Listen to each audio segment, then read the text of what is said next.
Bienvenue à tous et merci d'être là. On est très content du succès rencontré par ces webinaires qui, qui donnent la parole justement à des chercheurs, mais aussi à des patients et à leurs proches et à des professionnels de santé, bien sûr, autour des nouvelles figures du patient contemporain et avec lui. Et j'ai le plaisir aujourd'hui d'accueillir pour ce quatrième webinaire Jérôme Zanelli. Mais très très brièvement, Jérôme, moi je l'ai connu d'abord comme slammer quand Eric est venu faire une présentation à l'université de Nice et qu'il a passé un slam que Jérôme avait écrit. Et également, je pense, éducateur spécialisé. Et donc, il va nous parler de son travail et de sa position de proche et la place que l'expression artistique, je vais dire, peut prendre dans la relation de soins. Merci Voilà. Eh pour bien, cette introduction. Du coup, je m'appelle Jérôme, j'ai 29 ans. Comme l'a dit Arnaud, je suis un éducateur spécialisé auprès d'enfants, d'adolescents et de jeunes adultes en situation de handicap moteur avec pour la plupart des troubles associés, donc ce qu'on va appeler troubles associés, déficience mentale, retard cognitif.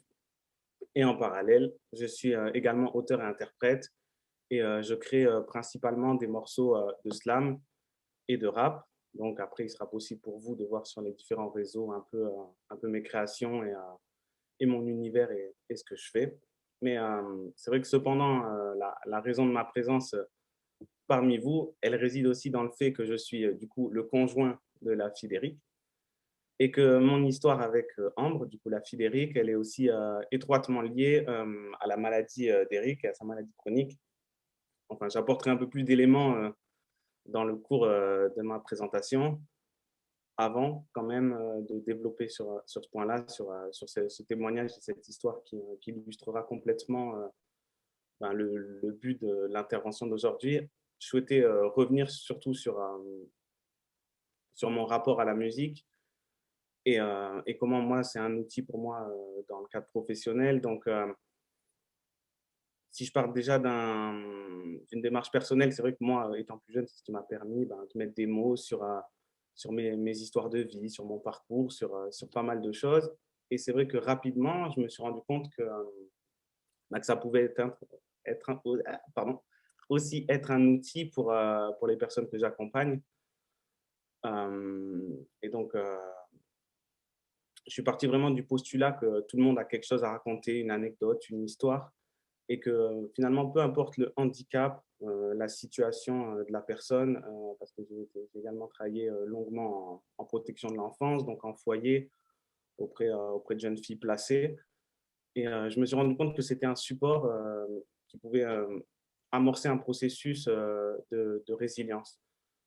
Donc, je trouvais que c'était une démarche qui pouvait se faire de manière personnelle, c'est-à-dire on peut écrire seul dans son coin, mais se faire en groupe, c'est aussi intéressant puisqu'on peut aborder des thématiques tous ensemble, avoir le point de vue de l'autre et je trouve que ça crée de l'échange et c'est intéressant. Donc, du coup, moi, j'ai eu l'occasion de m'en servir sur mes différents lieux d'intervention sur lesquels j'ai pu travailler.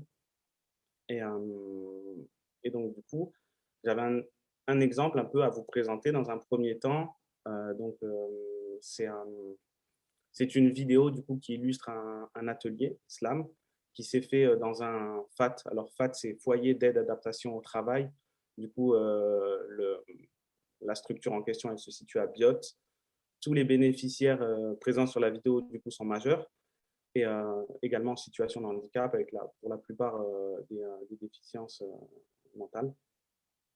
Et c'est vrai que je voulais vraiment le faire apparaître dans le témoignage parce que le thème que le groupe a voulu mettre en mots ce jour-là, c'est le thème de la famille et donc du coup ça rejoint étroitement notre rendez-vous d'aujourd'hui tous ensemble. Donc du coup, c'est vrai que j'ai oublié de faire tourner mon PowerPoint en même temps, je viens de me rendre compte.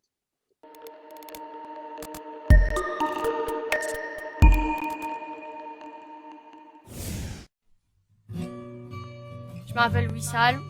Je m'appelle Mohamed. Je m'appelle Sherifa. Je m'appelle Thomas. Mathieu. Je m'appelle Estelle. Je t'appelle Nordine. Je m'appelle Diek. Mes amis restent gravés dans mon cœur. Quand tu fais leur connaissance, ils ne te laissent jamais tomber.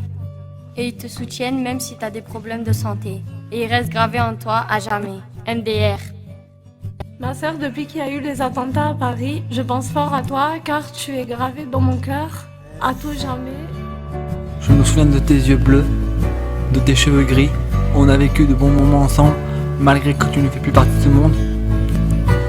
Tu nous as quittés le 16 septembre 1996, alors que tu ne voulais plus prendre tes médicaments. Tout ça parce que tu voulais rejoindre ton mari à côté de Dieu. Au ciel, je suis déçu de ne plus te voir. Mamie, je pense à toi. Tu me manques beaucoup.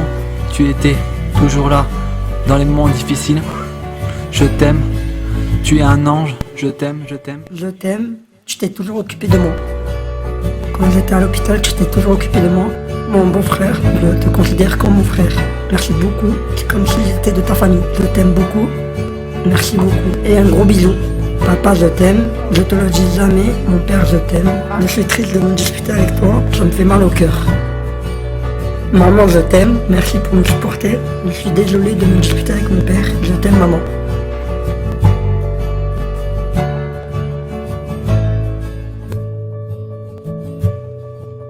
Toute ma famille et mon club de foot le meilleur au face que c'est les éducateurs le foot le club de Casimir. Allez l'OM en gagné hier. Allez l'OM son frère perdu. Bah où contre oh Casimir. J'ai gagné 3-0. Baou a perdu. Ouh, Jean-Fred. Allez, Casimir. Gagné. En plus, là, du coup, il y a la situation de handicap des personnes participant à l'atelier qui font aussi qu'ils ont des difficultés pour verbaliser. Donc, voilà, c'était vraiment pour donner une image comment moi, l'écriture et l'oralité, du coup, et la musique, en fait, tout simplement, pouvait être un support pour mettre des mots sur son histoire, sur ses histoires de famille, sur des ressentis. Et c'est vrai qu'après, dans un second temps, c'était vraiment pour démarrer, entre guillemets, mon témoignage. Et là, je vais beaucoup plus recentrer avec la thématique du jour. Et c'est vrai que dans un second temps, je souhaitais aussi partager avec vous, du coup, la création d'un morceau et qui illustre l'impact que peut avoir une maladie sur un proche en bonne santé. Et c'est vrai que pour aborder ce thème, pour moi, c'est pas compliqué, hein. J'ai pas eu besoin d'aller chercher l'inspiration très loin, tout simplement parce que j'ai juste eu à raconter la vie d'Éric. Et pour raconter un peu la genèse de cette histoire, tout simplement, un jour, dans le cadre de nos études, donc de nos études d'éducateur spécialisé, parce que ma conjointe, qui est également la fille d'Éric, enfin, qui est la fille d'Éric et également ma conjointe plutôt, et également éducatrice spécialisée. Et c'est vrai que j'ai eu un échange avec elle quand j'ai su la maladie de son père et aussi l'engagement qu'a Éric auprès de personnes atteintes de maladies chroniques et son investissement avec l'ascension du Mont Blanc, la rédaction d'un livre et tout ça. Et c'est vrai que quand je lui ai dit que j'étais bluffé par ça, j'étais très surpris par sa réaction en fait, parce que c'est vrai qu'elle m'a répondu que ma remarque était très banale, et que comme tout le monde, on ne pense jamais à l'impact de la maladie sur l'entourage, en fin de compte. Et c'est vrai que pour être honnête, je me suis vraiment retrouvé démuni et je ne savais pas comment réenchérir dans l'échange parce que c'est vraiment une question que je ne m'étais jamais posée de comment, comment la famille vivait, euh, comment la famille vivait l'impact de la maladie du proche du proche. Et c'est vrai que j'ai pas du tout compris sa remarque. Et ce qu'il s'est passé, c'est qu'en fait, tout simplement, le soir même, elle m'a envoyé par mail son témoignage, du coup, qui est dans le livre d'Éric. Et ces témoignages qui illustrent complètement comment elle a vécu les choses, sa position face à cela, comment la prise en compte de sa souffrance à elle, elle est complètement occultée parce qu'on pense à la souffrance du proche qui est malade. Et c'est vrai que quand moi j'ai lu son passage, je l'ai compris. Et c'est vrai que très rapidement, il m'est venu les premières phrases du coup, d'une chanson en tête. Donc je vais vous les lire, hein, pour, les premières phrases qui me sont venues. C'est vrai que de suite, après lecture du passage, j'ai du coup, la souffrance, c'est contagieux. J'ai tout lu dans tes yeux. Rien n'est sorti de ta bouche. Me protéger, c'était mieux. Je souffre que tu souffres et j'ai honte de le dire. C'est toi qui es malade et c'est toi qui as le sourire. Et c'est vrai que ces phrases, elles me sont venues assez facilement en tête. Et je me suis dit, tiens, ça pourrait faire un texte intéressant sur en plus une problématique peu abordée et que même moi-même, je ne connaissais pas, si ce n'est avant d'échanger avec Ambre. Donc rapidement, bah, je me suis mis à développer ces phrases et ça a donné vie à deux couplets que j'ai enregistrés un peu rapidement bah, dans ma chambre et que dès le lendemain, j'ai fait parvenir à Ambre en lui disant, voilà, je sais pas, ton histoire m'a inspiré, j'ai essayé de mettre des mots dessus, j'espère que tu le prendras pas mal. Et donc, sa réaction m'a d'autant plus surprise parce que après l'avoir écouté, en fait, elle m'a dit, bah, je l'ai fait écouter à mon père. Et il a été très sensible à ta démarche et il souhaiterait te rencontrer pour échanger avec toi dans le but de voir qu'est-ce qui est possible de faire avec cette chanson. Donc, moi, j'étais agréablement surpris puisque c'était juste un instant, entre guillemets, de partage entre Ambre et moi et je ne pensais pas que bon, bah, elle allait être réceptive à ça et encore moins, du coup, Eric. Donc, c'est vrai que dans la foulée, on s'est rencontré avec Eric et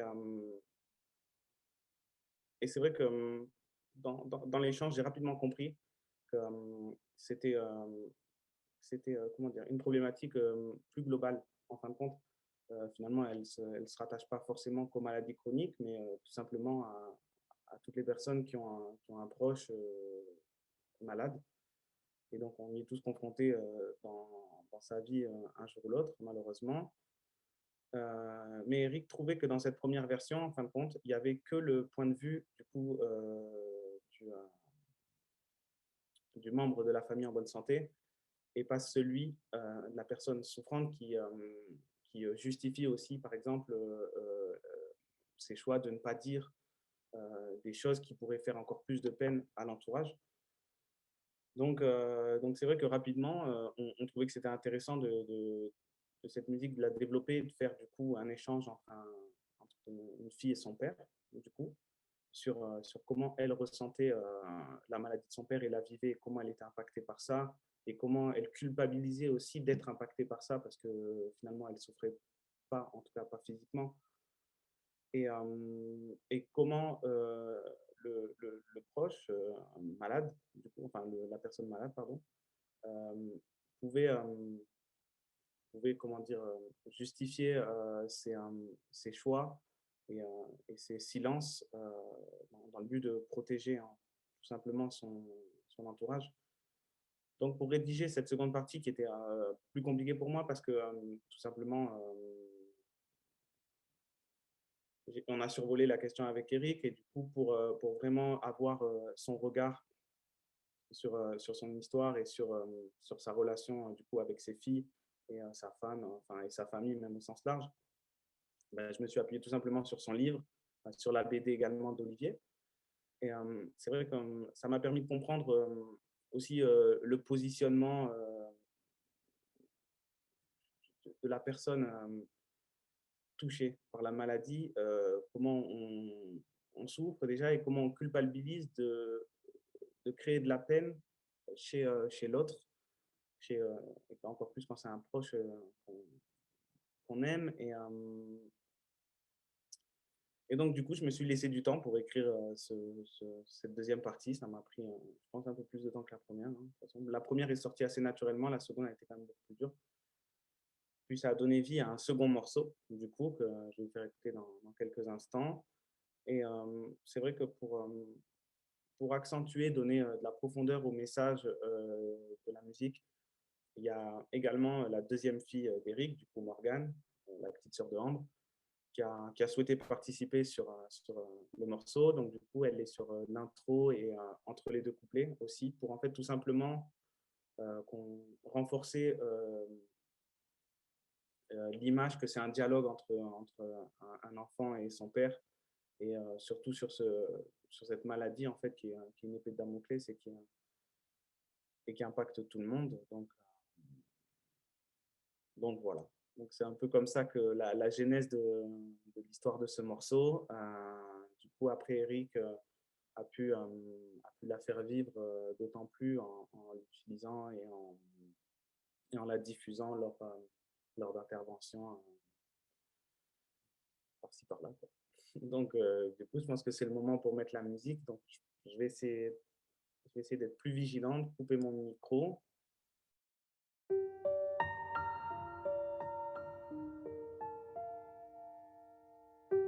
Papa, souvent je me demande pourquoi tu m'as rien dit. Pourquoi m'as-tu tenu à l'écart de ta maladie? Depuis tant d'années, ton silence ne m'a pas forcément protégée. Aujourd'hui, je pense qu'il est temps de le briser. La souffrance est contagieux, j'ai tout lu dans tes yeux. Rien n'est sorti de ta bouche, me protéger c'était mieux. Je souffre que tu souffres, j'ai honte de le dire. C'est toi qui es malade, c'est toi qui as le sourire. Je pleure seul, tu sais, partager sa peine ça diminue pas le mal. Ça me fait mal car je t'aime dans l'ombre de ta vie. Je cache mes sacrifices, je veux pas te décevoir. L'échec est difficile, t'es un exemple pour tant de monde. Moi, quelle est ma place, l'enfant de ce héros? Je suis seul devant ma glace, personne ne prend en compte le mal que ça me fait. Le dire c'est délicat, c'est toi qui es condamné, mais je t'aime autant que je hais ta maladie. Je veux rien regretter, nos vies sont en sursis. Je n'ai pas envie de grandir, l'innocence me sécurise. Faire semblant de ne pas voir, ça change rien, c'est une bêtise. Bien on se dit tout ouvertement, sans peur. Y a des mots que je veux entendre, j'en ai besoin. T'es mon père, je suis coupable, je souffre d'une maladie que j'ai pas. On n'ose pas en parler sincèrement. Moi j'aime pas, on a mal en silence, chacun de notre côté. Comment trouver un homme à qui je pourrais te comparer? J'ai la peur de te perdre, et ça en permanence. Je te fais même une confidence, j'ai mal vécu l'adolescence. Y a pas de bons mots pour dire ce genre de choses. Je suis pas là pour me plaindre, je veux juste te voir en forme. Si j'arrive à te ressembler, je serai exceptionnel comme ma mère et ma soeur et leur courage extraordinaire. J'ai mis du temps à comprendre, la tête pleine de doutes, ces regards et ces silences qui rendent fou. T'as fait de moi ce que je suis, je te le dis à demi-mot. J'ai sûrement une chance immense car papa, t'es un héros.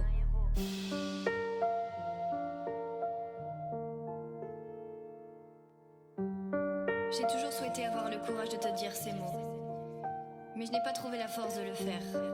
On n'a jamais réussi à briser ce silence qui me ronge. J'espère que le jour où l'on se parlera, tu me répondras et me diras ce genre de choses. Je suis conscient que tu empathies. Je suis désolé ma fille, je m'en veux. Tu sais de temps mêlé à ma vie, j'ai pas su trouver les mots. Comment parler de la mort? Je voulais juste que tu gardes ton innocence de môme. Je masque ma douleur depuis tellement d'années. Petit je disais rien, ta grand-mère peut confirmer. Je refuse la compassion, j'évite même de me plaindre. L'inquiétude sur ton visage c'est pire que les sondes et les drains. J'impacte sur vos vies, c'est dommage collatéraux. J'aimerais tant les arrêter, pour ça y a aucun mot. Je veux voir ton sourire et profiter du temps, j'espère même avoir la chance d'embrasser mes petits-enfants. La peur de trop en dire, c'est un combat quotidien. Quand ces phrases de médecin me restent en tête comme un refrain. Mais bon, je fais avec pour ma femme et mes filles abandonnées. J'ai pas le droit, je repousse mes limites, je trouve ma force dans ce que je fais. Encore plus dans le rôle de père par pudeur. c'est le silence que je préfère. Tu veux que je te dise tout pour te rassurer, je pense. Je suis coupable d'une chose, de cacher toute ma souffrance. Je dénigre l'empathie et mon état de malade. Ce que tu lis sur mon visage, c'est faux, c'est une façade. Je navigue entre l'envie de te dire la vérité, mais je veux pas tout gâcher. J'ai peur de trop parler, je veux rien regretter. Je veux vivre sans concession, mais je m'en veux. Et pour ça j'ai mes raisons. La vie m'inflige des coups, des douleurs que rien n'estompe. On m'a dit que j'allais mourir, je leur ai montré qu'ils se trompent. Votre amour m'aide à tenir, je vous vois pas sans moi. J'ai la peur de disparaître, de vous laisser derrière moi. On protège ce que l'on aime, quitte à manquer de franchise. Mon silence c'est de l'amour, Y a pas de mots pour le dire.